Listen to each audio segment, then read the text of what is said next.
الحمد لله نحمده ونستعينه ونستغفره ونؤمن به ونتوكل عليه ونعوذ بالله من شرور أنفسنا ومن سيئات أعمالنا من يهده الله فلا مضل له ومن يضلل فلا هادي له وأشهد أن لا إله إلا الله وحده لا شريك له وأشهد أن محمدا عبده ورسوله.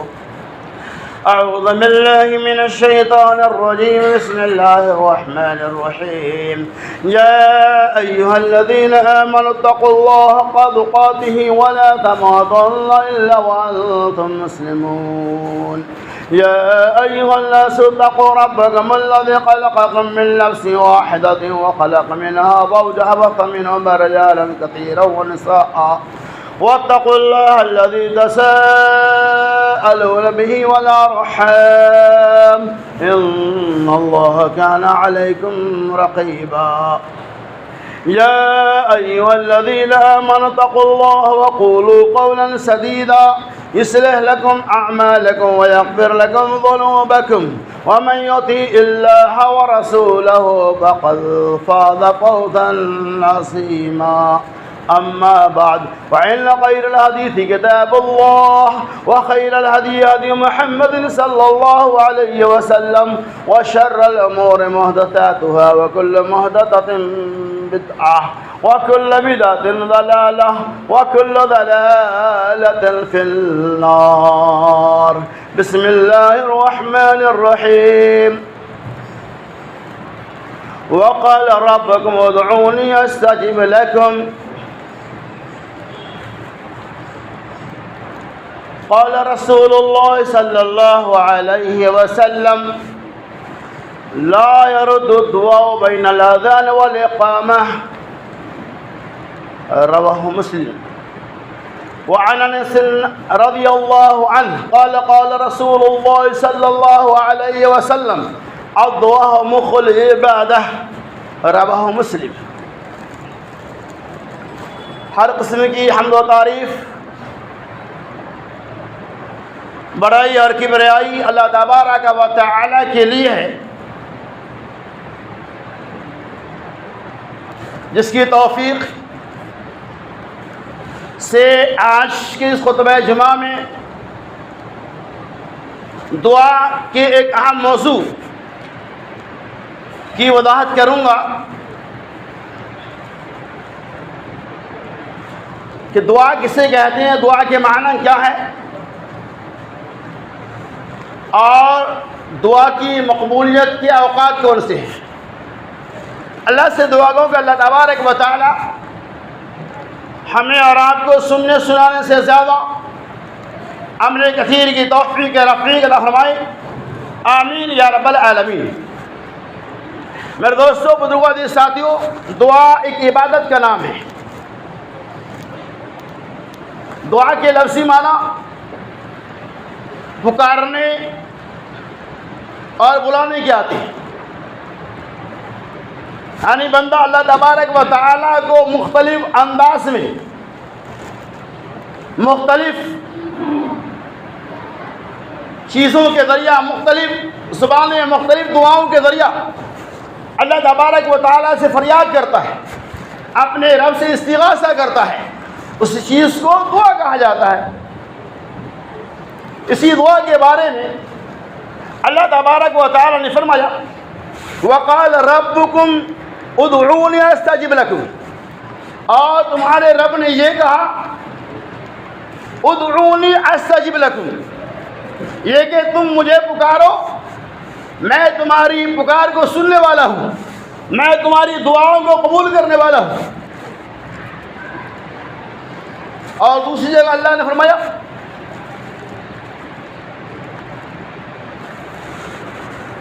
کہ اپنے رب کو جی میں عاجزی انکساری کے ساتھ پکارو، ادعوا ربکم تضرعا وخفیہ، اللہ تبارک و تعالیٰ کو عاجزی، انکساری اور چی کے اندر پکارو۔ یہ ایک مسلمہ حقیقت ہے کہ اللہ تبارک و تعالی ہی ایک ایسی ذات ہے جو ہماری دعاؤں کو سننے والا اور قبول کرنے والا ہے۔ اس کے علاوہ کوئی ایسی ہستیاں ہے ہی نہیں دنیا کے اندر جو ہماری پکار کو، ہماری آواز کو حقیقی معنی میں سنے اور ہم جو چیز کا مطالبہ کرتے ہیں وہ چیز ہمیں دے دے۔ یہ اور بات ہے کہ انسان کے وہم و گمان میں لوگوں نے ان کے ذہن و دماغ میں کچھ ایسی باتوں کو گھسا دیا ہے کہ ہماری آواز کو اللہ کے فنا بندے بھی سنتے ہیں اور ہماری مرادیں پوری ہو جاتی ہیں۔ ایسا نہیں، اللہ نے فرمایا ادعونی استجب لکم، تم مجھے پکارو، میں ہی صرف تمہاری پکار کو سن سکتا ہوں۔ اور دعا، اللہ الدعاء هو العبادہ، دعا عبادت کا نام ہے۔ الدعاء مخ العبادہ، دعا عبادت کا مقصد ہے۔ الدعاء افضل العبادہ، دعا سب سے افضل عبادت ہے۔ لیکن اس دعا کے اندر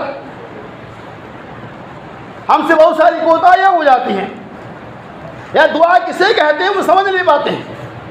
عام طور پہ ہمارے ذہن و دماغ میں یہ تصورات ہے فرض نماز کے بعد ہاتھ اٹھا کے جو دعا مانگا جاتا وہی دعا ہے، یا فرض نماز کے بعد پرانے رسم و رواج کے حساب سے امام کے ساتھ اجتماعی طور پہ جو دعا مانگی جاتی وہی دعا ہے۔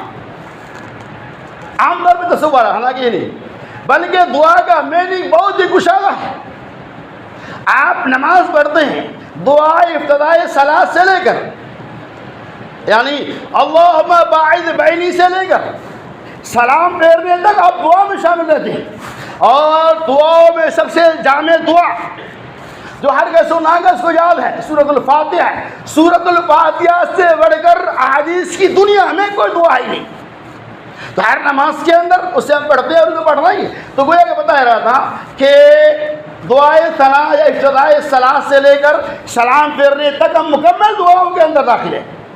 یہ اور بات ہے کہ ہمیں یاد نہیں پڑھتے، ہماری کوتاہی ہے، یہ ہماری ذاتی تساہلی ہے، ہمیں اسے دور کرنا چاہیے۔ ورنہ یہ ساری چیزیں جو ہم نماز کی حالت میں پڑھتے ہیں وہ اللہ تبارک و تعالیٰ سے تقرب کا ایک بہترین ذریعہ ہے، یہی دعا ہے۔ اب دیکھیے کیا معنی اس کا، ہم کیا کہتے ہیں اللہم باعث بینی و بین خطایای کما بعدت بین المشرق والمغرب۔ اس کا معنی کیا ہوا؟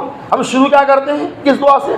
اللہم باعث بینی، اے رب العالمین ہمارے درمیان اور ہمارے گناہوں کے درمیان تو اتنا ہی فاصلہ کر دے، تو اتنی ہی دوری کر دے جتنی دوری مشرق اور مغرب کے درمیان ہے، جتنی دوری پورب اور پچھم کے درمیان ہے۔ یہ دعا امام کائنات محمد الرسول اللہ صلی اللہ علیہ وسلم، صحابہ کرام، امت ہمیشہ پڑھتے ہیں۔ یہ دعا ہے کتنی جامع ہوتی ہے۔ شروع کیا کرتے ہیں؟ اللہ اکبر کے بعد اللہ سے کہتے ہیں اے اللہ ہمیں گناہوں سے اتنا دور کر دے جتنی دوری ڈسٹینس پچھم اور پورب کے اندر ہے۔ اللہم باعث بینی و بین خطایای کما بعدت بین المشرق والمغرب۔ یہ دعا ہے سورۃ الفاتحہ مکمل دعا ہے۔ تو دعا صرف ہاتھ اٹھا کے مانگنے کے نامی دعا نہیں ہے، انشاءاللہ میں اس کی وضاحت کروں گا۔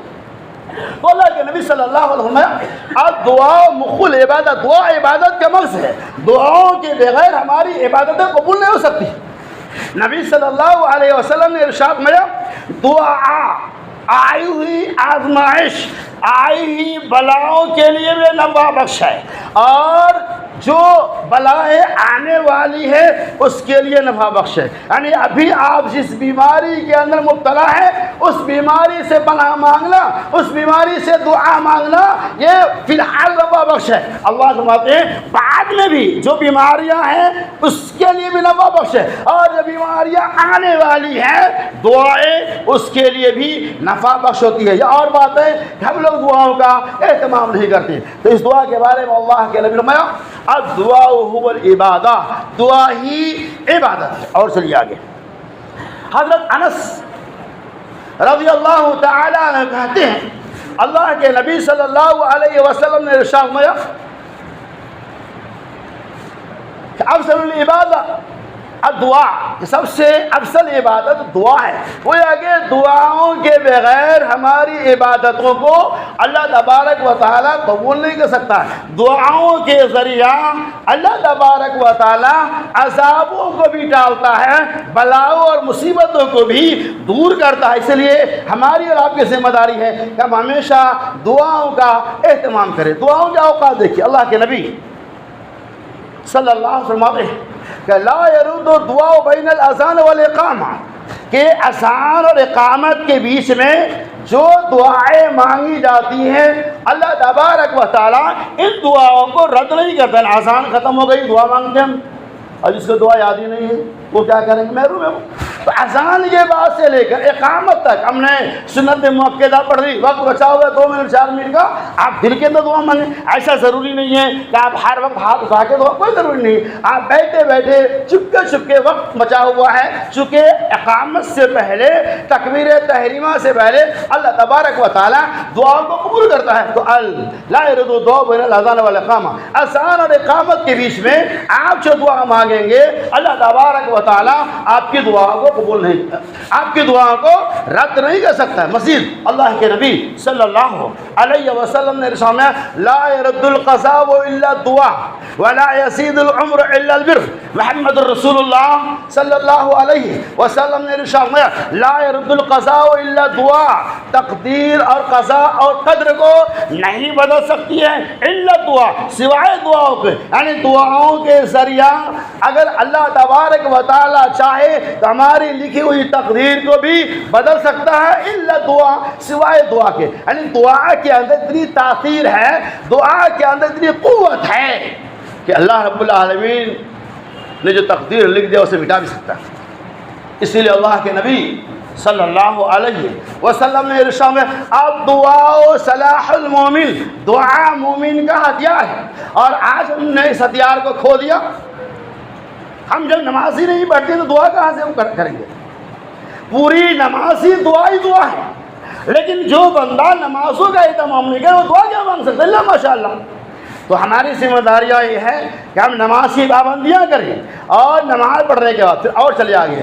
اللہ کے نبی صلی اللہ علیہ وسلم افضل اوقات دعا مانگنے کے کیا اللہ تبارک و تعالیٰ کب قبول کرتا ہے؟ جمعہ کے دن بھی ایک گھڑی اللہ نے ایسا رکھا ہے کہ جس وقت اللہ تبارک و تعالیٰ بندوں کی دعاؤں اور بد دعاؤں دونوں کو قبول کرتا ہے. یعنی جمعہ کے دن میں گھڑی ہے, کون سی گھڑی وہ اللہ کو معلوم. آپ جمعہ کے دن آئے تو کثرت سے اللہ سے دعائیں مانگیں. اللہ کے فرمایا کہ اور کیا اوقات ہے؟ اللہ فرمایا رات میں جوف اللیل, یعنی تہائی رات میں, رات کا تیسرا حصہ جب آ جائے تو آپ اٹھ کر اللہ تبارک و تعالیٰ کے سامنے گر گرائیں, روئیں, دعائیں کریں, اللہ آپ کی دعاؤں کو قبول کرے گا.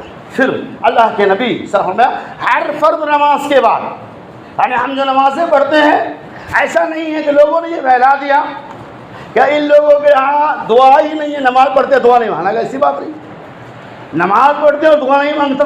ارے بغیر دعا کی تو نماز ہی ہوں گی. دوسرا ٹاپک یہ ہے کہ نماز ختم ہو جانے کے بعد یہ لوگ دعا نہیں مانگتے. الزام, حالانکہ یہ الزام سراسر غلط ہے. وہ الزام کیوں آیا میں اس کی وضاحت کرتا ہوں. اللہ کے نبی صلی اللہ علیہ وسلم فرض نماز کے بعد بھی دعائیں قبول ہوتی ہے, یعنی قبولیت کے اوقات میں سے ہے. تو ہماری ذمہ داری یہ ہے کہ ہم فرض نماز کے بعد دعا مانگیں. کیسے مانگیں گے؟ سلام پھیرنے کے بعد مقتدی کو اختیار ہے کہ آپ اپنے طور پہ جو بھی چاہیں اللہ سے مانگ سکتے ہیں. یہاں کیا غلط ہے؟